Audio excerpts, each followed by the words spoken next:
بسم اللہ الرحمن الرحیم۔ اولیاء اللہ یہ ایک پورا باب ہے دین اسلام کا۔ قیامت تک اولیاء اللہ امت مسلمہ میں موجود رہیں گے۔ کوئی دور بھی کوئی وقت بھی اولیاء کے وجود سے خالی نہیں ہوگا۔ ایک لفظ بعض لوگ بولتے ہیں جو اچھا نہیں ہے، کہتے ہیں جی اس دور میں کوئی نہیں اللہ کا ولی۔ یہ کیسے ہو سکتا ہے؟ یہ کیسے ممکن ہے؟ ہماری پہچانوں میں کمی ہے، توجہ میں کمی ہے، ورنہ ولیوں کا وجود اسلام کی صداقت کی دلیل ہے۔ یہ دلیل ہے۔ نبی پاک صلی اللہ علیہ وسلم کا یہ معجزہ ہے کہ قیامت تک حضور کی امت میں اللہ کے ولی ہوتے رہیں گے، اور پورا مضمون ہے یہ قرآن پاک کا۔ الا ان اولیاء اللہ لا خوف علیہم ولا هم يحزنون، پورا مضمون ہے۔ یا ایھا الذین آمنوا اتقوا اللہ وکونوا مع الصادقین واتبعوا سبیل من اناب الی، پورا مضمون، جگہ جگہ اللہ کے ولیوں کی علامتیں۔ واتبعوا سبیل من اناب الی، اس کے پیچھے چل جو میرے پیچھے چل رہا ہے۔ اللہ فرما رہا ہے جو میری طرف رجوع کر رہا ہے تو اس کے پیچھے چل۔ یا ایھا الذین آمنوا اتقوا اللہ، اے ایمان والو اللہ سے ڈر جاؤ، وکونوا مع الصادقین، اور سچوں کی سنگت اختیار کرو۔ درجنوں آیات۔ فاسألوا اہل الذکر، فرمایا ذکر والوں سے پوچھ لیا کرو، ان کنتم لا تعلمون، اگر تمہیں علم نہ ہو تو پوچھ لیا۔ ہر نماز میں صراط الذین انعمت علیہم، ہر نماز میں کہہ رہا صراط الذین انعمت علیہم، یا اللہ ان لوگوں کے رستوں پہ چلا جن پر تو نے انعام۔ اور وہ کون ہے؟ قرآن نے کہا انعم اللہ علیہم من النبیین والصدیقین والشہداء والصالحین۔ اچھا نماز کے اندر کہتا رہتا ہے ولیوں کے پیچھے چلنا ہے، یا اللہ چلا، باہر نکل کے مکر جاتا ہے، کہتا ہے مجھے خود قرآن حدیث آتا ہے۔ اور یہ اب ایک تو تھے نا پہلے کچھ لوگ جن کے نظریات میں فرق تھا، اب اپنے بہت سارے لوگ کہتے چھوڑو کیا ضرورت۔ بھئی پورا مضمون ہے قرآن پاک کا اللہ کے ولی، پورا ایک مضمون ہے، حدیث کا پورا باب ہے۔ آج میں صفات اولیاء عرض کرنے لگا ہوں، پہلے یہ تو سمجھ لینا جن سے پیار کرنا ہے وہ ہوتے کس طرح کے ہیں۔ آج یہ سمجھ لیں کہ ولی بنیادی طور پر ہوتا کون ہے۔ ایک ہے میں کہوں کہ ولی فلاں ہوتا ہے، ایک ہے کہ کوئی بزرگ کہیں، اور اس سے تھوڑا آگے بڑھیں تو اگر صحابی بتائیں پھر تو کیا ہی بات ہے، اور اگر بالکل ہی ہم اتھارٹی پہ جانا چاہیں بنیاد پہ تو بہتر نہیں ہمیں خدا بتا دے اور محمد مصطفیٰ بتا دے صلی اللہ علیہ۔ یہ سب سے مضبوط بات نہیں؟ کیا خیال ہے؟ 100 گلاں تے سرے تے گنڈ۔ بھئی پوچھو ہی نہ کسی سے، ڈائریکٹ قرآن پاک سے پوچھ لو ولی کون ہوتے ہیں۔ صحیح ہے؟ اج گل مکدی نہ مکائیے، ضرورت ہی نہ رہے۔ ایک کہنا میں بابا صاحب سے سنا ہے، دوسرا کہتا میں نے خواجہ صاحب سے سنا ہے، تیسرا کہتا میں نے فلاں صاحب سے سنا ہے۔ بھئی ضرور، کوئی عرض نہیں۔ یہ سارے لوگوں کی بات، سارا آنکھوں پہ، پر جو بات اللہ بیان فرمائے، جو بات اللہ کے قرآن بیان فرمائے وہ سب سے مضبوط ہے کہ نہیں؟ تو قرآن نے ولیوں کی علامت بیان کی۔ سورہ توبہ ہے، آیت نمبر 112 ہے، 11واں سپارہ ہے، گھر جا کے پڑھیں۔ اللہ فرماتے ہیں ولی کون ہوتے ہیں، میرے کامل بندے کون ہوتے ہیں۔ اللہ فرما رہا ہے التائبون، اللہ کے ولیوں کی پہلی علامت یہ ہے کہ وہ توبہ کرنے والے ہوتے ہیں۔ توبہ کا لغوی معنی رجوع کرنا، یعنی وہ اللہ کی طرف توجہ کرنے والے ہوتے ہیں۔ التائبون العابدون، وہ توبہ کرنے والے ہوتے ہیں اور عبادت کرنے والے ہوتے ہیں۔ پھر فرمایا العابدون الحامدون، وہ یہ آپ نے غور سے سننی ہے بات، خاصی توجہ کرنی ہے، یہ قرآن پاک ہے نا جی، یہ سب سے توجہ والا معاملہ ہے، خاص غور کریں۔ اور رٹا ختم کرنے لگا ہوں آج، جو قرآن پاک بیان کرے اس پہ اتفاق کرنا چاہیے کہ نہیں؟ کرنا چاہیے نا اتفاق، ضروری بات ہے نا جی۔ تو یہ ہمارے پاس قول فیصل ہے اللہ کی کتاب، ہمیں باہر جانے کی ضرورت کسی نے ٹال والا ولی سمجھ لیا ہے، کسی نے گال والا ولی سمجھ لیا ہے، کوئی ولی بنا کے بیٹھ گیا ہے، کوئی بنا کے جاہل مطلق، پرلے درجے کے جاہل لوگ، دین کی روح ابجد کا نہیں پتا، اور مصیبت گلے میں ڈالی ہوئی ہے. پتہ نہیں کیا مائنڈ سیٹ ہے لوگوں کا بھی، کس طرح لوگوں کو قابو کرتے ہیں این فرائض چیزوں پہ. اب یہ ملنگوں نے پکا رٹا لگایا، کہتے ہیں مولویاں کو نہ جایا جائے. اور میں کہتا رہتا ہوں میں بھی اس مولوی کے خلاف ہوں جو مولوی دینداری نہیں کرتا، دنیا داری کرتا ہے. پر مولوی کا معنی مولا والا، کیا ترجمہ ہے؟ عجیب تو آدمی ہے، پکا رٹا. وہ ہمارے سندھ کے راجے مہاراجے سائیں، پنجاب کے وڈیرے اپنے گاؤں میں سکول نہیں بننے دیتے تھے، اس لیے کہ وہ کہتے تھے اگر ان کے بچے پڑھ گئے نا تو ہماری بھینسوں کو چارہ کون ڈالے گا. اسی طرح یہ جو پیر ہے نا آج کل کے، یہ علماء کے پاس نہیں جانے دیتے، کہتے ہیں انہوں نے پتہ لگ گیا تو سانوں مننا ہی کو نہیں ہے نا، لہذا ان کو دور دور رکھو تاکہ یہ کہیں ایسا نہ ہو کہ ہم سے پیچھے. ادھر تسی بابا تیانے لایا ہے کہانیاں سنا سنو کے. اب تو لوگ دین بھی قوالوں سے سیکھتے ہیں، قوالوں سے معاذ اللہ، اور ایسے ایسے کفر ہے معاذ اللہ ثم معاذ اللہ.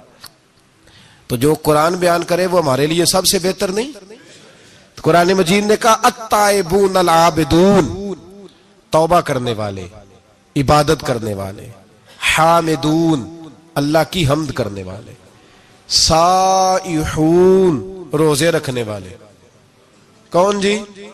اے ولیوں کی علامتیں، روزے رکھنے والے. راکعون ساجدون، رکوع کرنے والے اور سجدے کرنے والے، رکوع کرنے والے اور سجدے کرنے والے. بس توبہ کی، رکوع کیا، سجدہ کیا، نماز پڑھی، عبادت کی، یا اللہ کافی ہے؟ فرمایا نہیں. الآمرون بالمعروف، نیکی کا حکم دینے والے، والنہون عن المنکر، اور برائی سے روکنے والے، میدان میں رہنے والے، میدان میں. والحافظون لحدود اللہ، نیکی کا حکم دینے والے، برائی سے منع کرنے والے، اور اللہ کی حدوں کی حفاظت کرنے والے. اللہ کی حدوں کی یہ علامتیں بیان کر کے کہا وبشر المومنین، محبوب اپنے ان غلاموں کو میری رضا اور جنت کی خوشخبری سنا دے. محبوب یہ جو تیرے غلام ہیں نا جن میں یہ صفتیں پائی جاتی ہیں، ان کو میری رضا اور جنت کی، یہ توبہ کرنے والے، پھر فرمایا عبادت کرنے والے، اللہ کی حمد کرنے والے، رکوع کرنے والے، سجدے کرنے والے، نیکی کا بولیے اور برائی سے من، اور اللہ کی حدوں کی. محبوب انہیں خوشخبری دو جنت کی. انہیں توبہ، ولی وہ والی توبہ نہیں کرتے جو ہم توبہ کرتے ہیں شب برات کی ساری رات استغفر اللہ، یا اللہ معاف کر دے، چیخوں کی آوازیں مسجد میں، ہر مسجد سے رونے کی آواز. پکی سچی توبہ کر کے شیخ آئے اور دکان پہ جا کے سویرے جھوٹ بولنا شروع کر دیا. یہ کون سی توبہ ہے؟ یہ مذاق ہے. ساری رات روتا رہا ہے، سویرے دفتر کھولا ہے فراڈ شروع کر دیا. تو نے توبہ کی ہے؟ حد ہو گئی بھائی، یہ والی توبہ نہیں.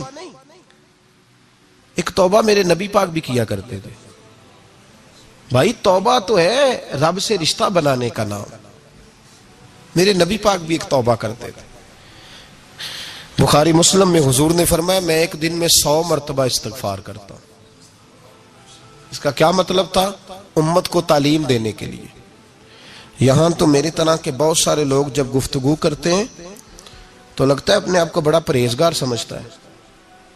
بہت سارے لوگ، کبھی کسی کو تکلیف تو نہیں دی، میں نے تو کبھی کسی کا برا نہیں چاہا.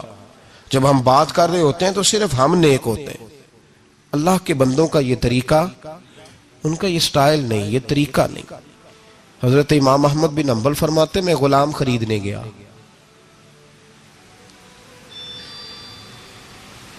اس نے میرے ساتھ شرط رکھی کہ حضور آپ مجھے خرید کے لے جانے ہیں، میری شرط یہ ہے کہ میں دن کو آپ کی ڈیوٹی کروں گا، رات کو نہیں کروں گا.